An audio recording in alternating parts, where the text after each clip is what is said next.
ओम नमः शिवाय दोस्तों, भक्ति में ही शक्ति इस चैनल में आप सबका स्वागत है। आपको सुना रहे हैं अमावस्या और पूर्णिमा, दो बहनों की कथा। किसी राज्य में एक राजा और एक रानी रहते थे, जिनकी 4 संतानें थी, 2 लड़के और 2 लड़कियां। पहले लड़की का नाम था पूर्णिमा तथा दूसरी लड़की का नाम था अमावस्या। पूर्णिमा घर के कामों में निपुण थी और घर का पूरा काम करती थी, और उसकी दूसरी बहन अमावस्या ना ही घर का कोई काम करती थी, ना ही उसे भगवान में कोई रुचि थी। पूर्णिमा सर्वगुण संपन्न थी, फिर भी राजा और रानी पूर्णिमा के साथ भेदभाव करते थे। चारों पुत्र और पुत्री धीरे धीरे बड़े हो रहे थे। जब वे बड़े हो गए, राजा ने अपने दोनों पुत्रों की शादी कर दी। तब एक दिन रानी ने राजा से कहा, मेरे ख्याल से अब पूर्णिमा और अमावस्या भी शादी के लायक हो गई है। उनकी शादी हमें कर देनी चाहिए। हाँ, मुझे भी ऐसा ही लगता है। तुम एक काम करो, कल ही सुबह पास के गांव में जाकर अमावस्या और पूर्णिमा के लिए कोई अच्छे से लड़की ढूंढ के लाओ। लेकिन हाँ, पूर्णिमा को ऐसे ही कोई गरीब लड़का देख लेना, क्योंकि तुम्हें तो पता है उसे तो सिर्फ गोबर उठाना, गाय की सेवा करना और दिन भर भक्ति में रहना यही पसंद है। लेकिन हाँ, अमावस्या के लिए एक अच्छा सा वर ढूंढना, क्योंकि आपको तो पता है अमावस्या ऐसा वैसा कोई काम नहीं करती है। हाँ, ठीक है। मैं कल सुबह ही पास वाले गांव जाकर दोनों बच्चियों के लिए अच्छे घर से वर ढूंढ कर लाता हूँ। राजा ने अपने पड़ोसी राज्य में जाकर वहां के राजा के पुत्र से अमावस्या का रिश्ता तय कर दिया, और वहीं पास के गांव में जाकर किसी गरीब किसान के यहाँ पूर्णिमा का रिश्ता तय कर दिया। और यह सारी बात जाकर उसने रानी से कही, देखो, मैंने अब दोनों लड़कियों की शादी तय कर दी है। अब तुम शादी की तैयारी में लग जाओ।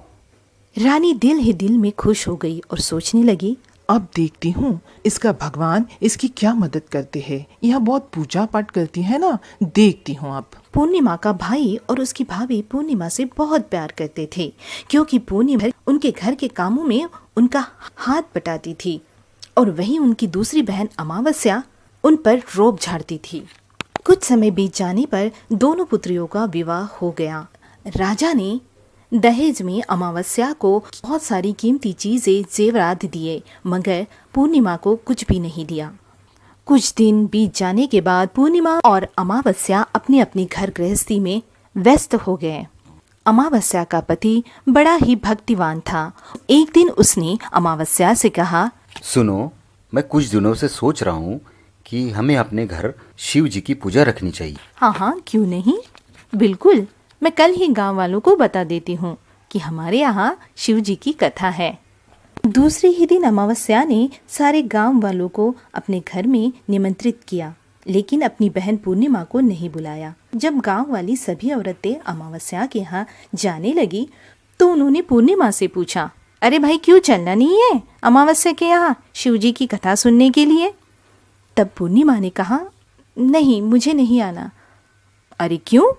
वहाँ तो शिव जी की पूजा है ना, तुम नहीं चलोगी? काकी, उसने मुझे नहीं बुलाया। अरे नहीं बुलाया तो क्या हुआ, वो तो पूजा है, कोई भी जा सकता है। शायद बहुत काम काज की वजह से तुम्हें बताना भूल गई होगी। चलो तैयारी करो। इतना कहते ही पूर्णिमा को भी लगा कि शायद मेरी बहन मुझे बुलाना भूल गई होगी। उसने वैसे ही दरवाजे की कुंडी लगा दी और औरत के साथ पूर्णिमा के यहाँ पूजा के लिए चली गई। जैसे ही अमावस्या ने पूर्णिमा की ओर देखा तो आग बबूला हो गई और कहने लगी, देखो, मैंने तुम्हें यहाँ बुलाया नहीं, मगर आई हो तो चुपचाप एक जगह बैठी रहो। तुम्हें तो पता है ना कि मेरा रिश्ता कितनी बड़ी घर में हुआ है। यह सब सुनते पूर्णिमा की आंखों में आंसू आ गए, और पूर्णिमा मन ही मन में सोचने लगी, हे भगवान, मैं तुम्हारी पूजा करती हूँ, गौ माता की सेवा करती हूँ, तो क्या बुरा करती हूँ? यहाँ तो मेरे गरीबी का मजाक उड़ाया जा रहा है। और पूर्णिमा मन ही मन रोने लगी। जब शिव जी की कथा संपूर्ण हो गई तो अमावस्या ने सारे गांव वालों को प्रसाद दिया, मगर पूर्णिमा को प्रसाद नहीं दिया। तब पूर्णिमा कथा खत्म होते ही अपने घर के लिए निकल आई। जाते जाते रास्ते में सोचने लगी, अगर बच्चे पूछेंगे कि माँ से ने क्या दिया तो क्या कहूँगी। और घर जाते ही पूर्णिमा सो गई। मगर पूर्णिमा को नींद नहीं आ रही थी। वो सोच रही थी कि अमावस्या ने मेरे साथ ऐसा क्यों किया। दूसरे दिन सुबह होते ही पूर्णिमा ने उसके पति से कहा, सुनो, मैं सोच रही हूँ क्यों ना मैके चली आऊँ। 2 दिन रह लूँगी और जल्दी वापस चली आऊँगी। ठीक है, तुम जाओ, और सुनो, बच्चों की बिल्कुल भी चिंता मत करना, मैं और माँ उन्हें संभाल लेंगे। ऐसा कहते पूर्णिमा मैके जाने के लिए निकल गई। जाते जाते रास्ते में पूर्णिमा को एक बूढ़ी अम्मा दिखाई दी। बूढ़ी अम्मा एक चबूतरे पर बैठी हुई थी। जाते वक्त उसने पूर्णिमा को देखा और आवाज लगाई, बेटा, जरा सुनती हो? माँ जी, आपने मुझे आवाज दी? हाँ, तुम्ही को कह रही हूँ, जरा इधर आती हो? जी माँ जी। पूर्णिमा उस बूढ़ी अम्मा के पास गई। तब बूढ़ी अम्मा ने कहा, मैं कहती हूँ, ये तुलसी का पेड़ सूख रहा है, क्या तुम इसमें थोड़ा पानी डाल दोगी और ये थोड़ा चबूतरा साफ सुथरा कर दोगी? हाँ माँ जी, बिल्कुल कर दूंगी। थोड़ी ही देर में पूर्णिमा ने नदिया से पानी लाया और वो चबूतरा साफ किया, तुलसी में डाला, आंगन झाड़ लिया, सब अभी साफ सुथरा हो गया। तब बूढ़ी अम्मा से कहा, अम्मा और कुछ करना है? नहीं बेटा, अब तो पूरा हो गया। सुनो, लेकिन आते वक्त मुझसे मिल के जाना। हाँ, बिल्कुल मिल के जाऊंगी। ऐसा कहते हुए पूर्णिमा आगे निकल गई। थोड़ी दूर जाने के बाद पूर्णिमा को एक शिव जी का मंदिर मिला। उसने कहा, रास्ते में ही मंदिर है तो क्यों ना पूजा करती चली जाऊं। पूर्णिमा मंदिर के अंदर गई। मंदिर के अंदर जाने के बाद बूढ़े पुजारी जी वहां बैठे थे। उन्होंने कहा, बेटा, कौन हो तुम और कहाँ जा रही हो? यहाँ पर तो बहुत से लोग दर्शन के लिए आते हैं, पर कोई भी मंदिर और शिव जी की मूर्ति को साफ नहीं करता। क्या तुम करोगी? हाँ बाबा जी, मुझे तो ये सब बहुत पसंद है। और थोड़ी ही देर में पूर्णिमा ने सारा मंदिर साफ कर दिया और शिव जी की मूर्ति भी साफ कर दी। सब साफ सुथरा होने के बाद पूर्णिमा ने बाबा जी से कहा, बाबा जी, क्या मैं अब जा सकती हूँ? हाँ बेटा, हाँ, अब तुम जा सकती हो। और सुनो, आते वक्त मुझे मिलकर जाना। हाँ बाबा जी, बिल्कुल, आते वक्त मैं आपसे पक्का मिलकर जाऊंगी। ये कहते हुए पूर्णिमा आगे निकल गई। आगे जाने के बाद गंगा नदी के किनारे एक बूढ़ी अम्मा झाड़ू लेकर वहाँ का कचरा साफ कर रही थी। तब पूर्णिमा उस बूढ़ी अम्मा के पास गई और कहने लगी, अम्मा, क्या कर रही हो? हटो, बाजू हो जाओ, मैं साफ कर देती हूँ। ये कहकर पूर्णिमा ने गंगा नदी के किनारे का सारा कचरा साफ कर दिया। तब बूढ़ी अम्मा ने कहा, सुनो, कौन हो तुम और कहाँ जा रही हो? अम्मा, मैं मेरे मैके जा रही हूँ। अच्छा बेटा, आते वक्त मुझसे मिलकर जाना। हाँ अम्मा, यहीं से जाऊंगी तो ज़रूर मिल के जाऊंगी। ऐसा कहते हुए पूर्णिमा आगे निकल गई। जाते ही पूर्णिमा को एक नाव मिली। नाव में बहुत सारे गुलाब के फूल बिछे हुए थे। पूर्णिमा नाव पर सवार होके मैके चली गई। जैसे ही वो भाई के यहाँ पहुंची, पूर्णिमा को देखकर भैया और भाभी बहुत खुश हो गए। सबने उसका बहुत आदर सत्कार किया। मैके में रहने के बाद जब भाभी से कहने लगी, भाभी, अब मुझे जाना होगा, 2 दिन हो गए हैं और बच्चे भी राह देख रहे होंगे। तब भाभी ने कहा, हाँ बिल्कुल जाओ, लेकिन सुनो, ये मेरी तरफ से आपको साड़ी। अरे भाभी, इसकी क्या ज़रूरत थी? क्यों नहीं, आप कभी आते हो? ऐसा कहकर उसकी भाभी ने उसे लाल रंग की साड़ी पहना दी। अब वहाँ ससुराल जाने के लिए निकली। जाते जाते बहुत सारे मिठाइयाँ, बच्चों के लिए खिलौने, सास के लिए साड़ी और खूब महंगी महंगी चीज़ें अपनी ननद को दे दी। तब पूर्णिमा ने कहा, अरे भाभी, इसकी क्या ज़रूरत थी? ऐसा कहकर पूर्णिमा वहाँ से निकल पड़ी। जाते हुए जैसे ही वहाँ नदिया किनारे पहुँच गई तो उसे बूढ़ी अम्मा दिखी। पूर्णिमा ने कहा, माँ जी, मैं आ गई। हाँ बेटा, ये लो पोटली, इसमें कुछ चीज़ें हैं, लेकिन हाँ, इसे रास्ते में मत खोलना, इसको घर जाकर खोलना।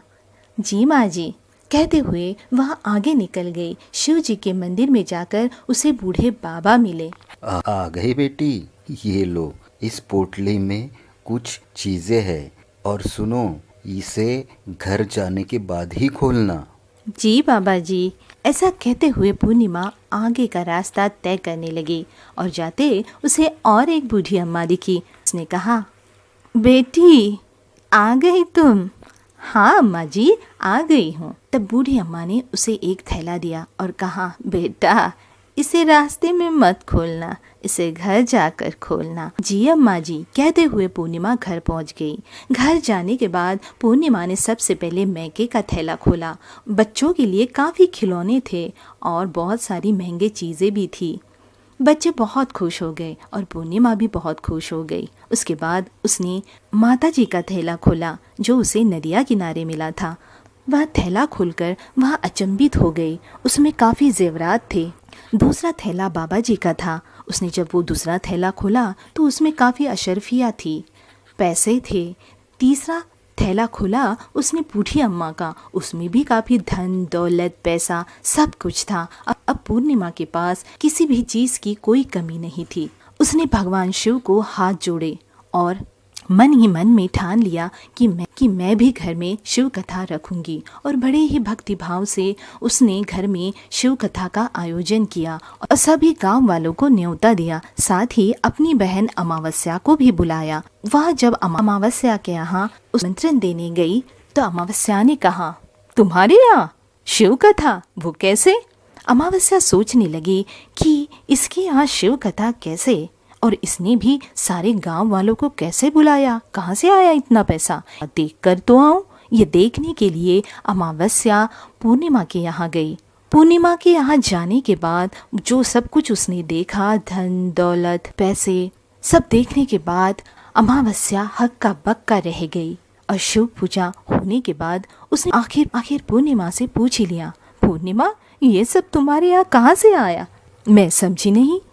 तब पूर्णिमा ने सारी हकीकत बताई कि देखो बहना, उस दिन मैं तुम्हारे यहाँ आई थी। तुमने मुझे बुलाया नहीं शिव कथा के लिए, फिर भी मैं तुम्हारे यहाँ आई और तुमने मुझे प्रसाद तक नहीं दिया। मैं रोते रोते घर में आ गई। मेरा यहाँ कहीं भी दिल नहीं लग रहा था तो सोचा मैं के चली आऊँ। जाते जाते मुझे एक बूढ़ी अम्मा मिली। उसने कहा, आते वक्त मुझसे मिल के जाना। और फिर मुझे एक बूढ़े बाबा मिले। उन्होंने भी मुझे कहा, आते वक्त मिल के जाना। फिर गंगा नदी मिली। नदी के पास भी एक बूढ़ी अम्मा मिली। उन्होंने भी कहा कि आते वक्त मुझसे मिल के जाना।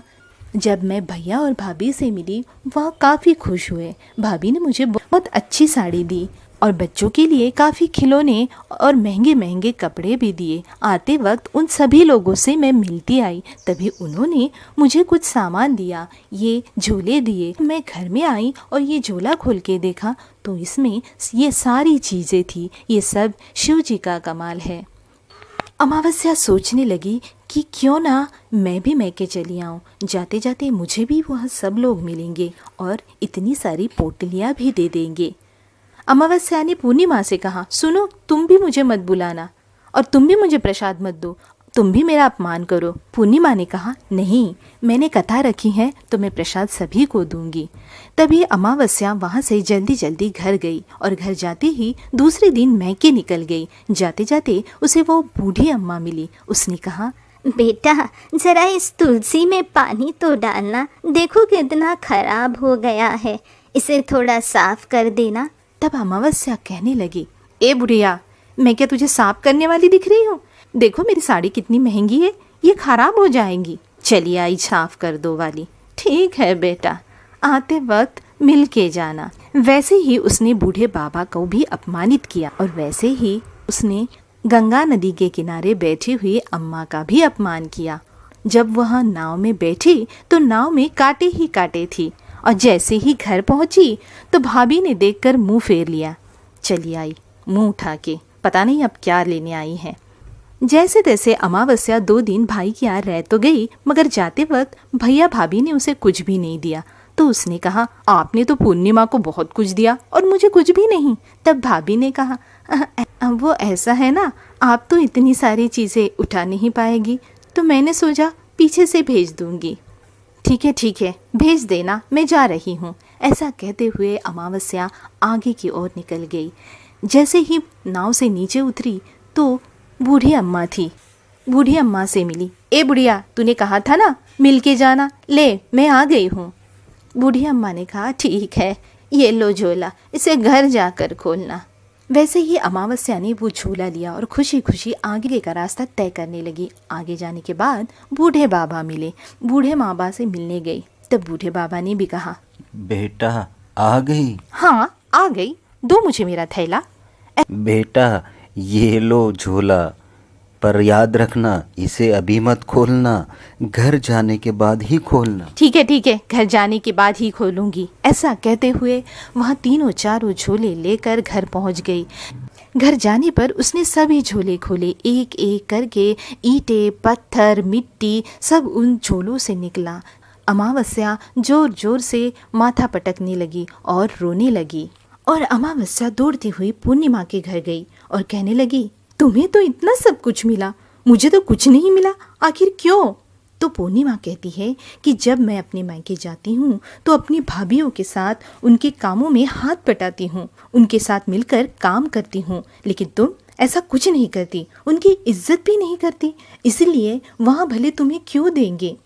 तुमने गंगा मैया को ठुकराया, काली माँ को ठुकराया और भगवान शिव को भी तुमने ठुकरा दिया, इसीलिए उन्होंने भी तुम्हें कुछ नहीं दिया। अमावस्या कहती है कि बहन तुम मुझे माफ़ कर दो, मैंने तुम पर हमेशा अत्याचार किया है, मुझे कुछ नहीं मिला तो कोई बात नहीं, मैं भगवान की भक्ति करूँगी और सब कुछ प्राप्त कर लूँगी, मुझे इन सब चीज़ों का रहस्य बताओ। तो पूर्णिमा ने कहा कि तुम 3 सूत्र ज्ञान कर लो और उसकी कथा करना। पहले सूत्र में दया मांगना और दूसरे सूत्र में कथा मांगना और तीसरे सूत्र में 108 बार ओम नमः शिवाय का जाप करना। बहन भगवान ने यह सूत्र दिए हैं, इनको अपने हृदय में बसा लेना। मैंने भी यह 3 सूत्र अपने जीवन में अपनाए थे और सच्चे मन से भगवान की भक्ति पूजा पाठ की थी। फिर भगवान ने मुझे यह सब कुछ दिया और तुम्हारे पास जो कुछ था वह भी सब खत्म हो गया। इसके बाद अमावस्या अपने घर गई और भगवान की पूजा पाठ करने लगी। भगवान शिव से उसने माफ़ी मांगी और गौ माता की सेवा भी की, दूसरों की मदद भी करने लगी।